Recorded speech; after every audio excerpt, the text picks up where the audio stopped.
Danny Flexen here for Seconds Out at the Peacock Gym in vibrant East End of London. Here with Lawrence Okolie, obviously an East End product yourself. Yeah. Tell us first of all, before we talk about your next fight, what is it about the Peacock Gym that makes it such a great place for you to train? I think it's good because you get to rub shoulders with a lot of top quality boxers. You see everyone's dedication day in, day out. It's got everything you need. Obviously there's weights, there's boxing rings, there's cardio, so it's just a good all-round gym. Good history, good atmosphere. What about the level of sparring here? I hear, and from what I've seen in the past, it can get quite fiery at times. Yeah, it's good. I think in the different weights there's different dynamics, but in mine, you know, there's DANIEL Dubois who's here, so that's good in-house sparring, big, strong heavyweight. There's myself, all the boys at Cool Box, so yeah, it's good work. Tell us a bit about DANIEL Dubois as you brought him up. Is he someone you spar with on a regular basis? Yeah, most camps I'll spar Dan unless I'm boxing someone really, really fast.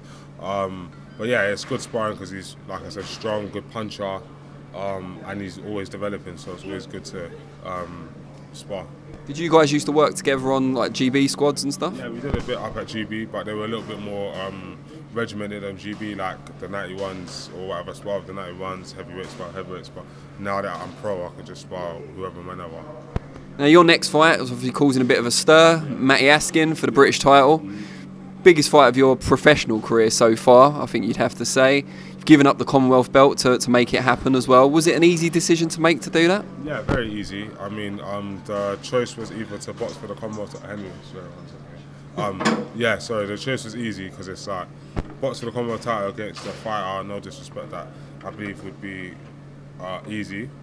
Waddy Camacho, of course. Yeah, so I wouldn't really gain much from that in terms of experience. Because I know what my journey is. So giving up wasn't a big deal. I've won it. Happy to have won it as an honour. But now we move on to the British title, and I'll be happy to win that. And yeah. Before we move on, talk about Matty Askin and the big fight on the Joshua Bill in September.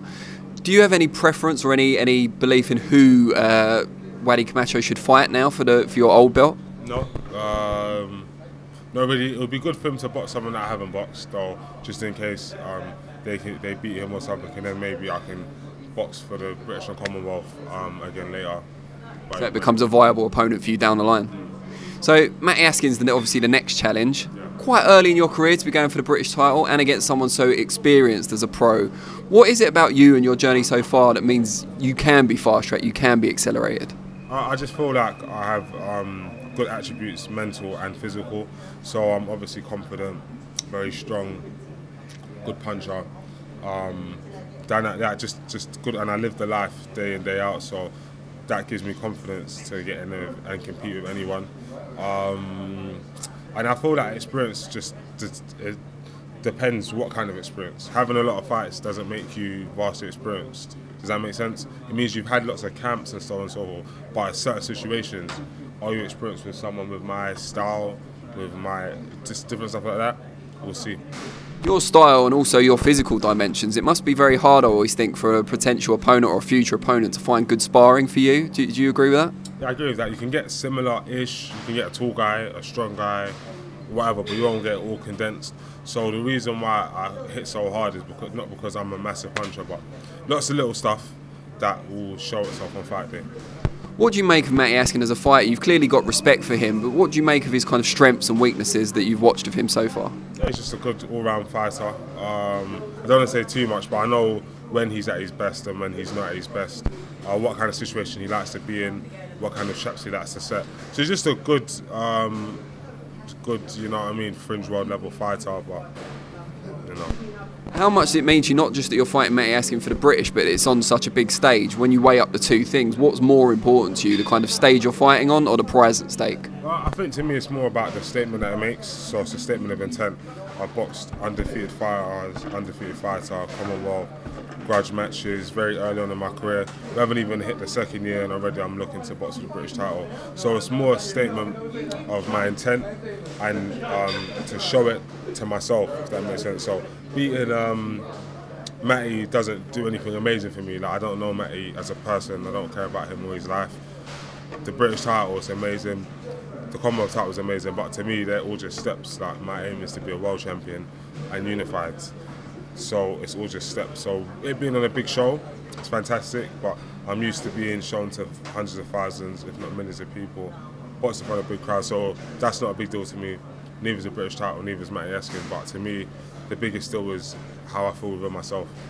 With that in mind, the kind of fast track in this being a step towards where you want to go, and the fact that you, as you mentioned, you gave up the Commonwealth title having won it, can we expect a long reign as British champion, or is it just something to until you get a world level fight? Yeah, I think it really depends. Obviously, I love the British title and what it represents, because I didn't actually win the ABAs as an amateur, so it'd be good to win the British title as a professional. But I think beating Matty Eskin puts me on another level from the rest of the British fighters at the moment.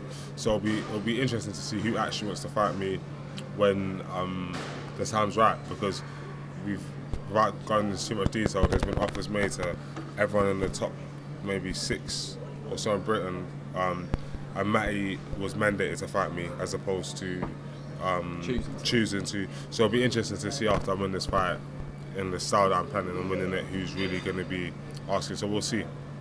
What do you see as your future after this fight? Because you're talking about whether the British guys will come forward and be willing to fight you, but are you looking on another level to that, to the European or to the fringe world level after Matty?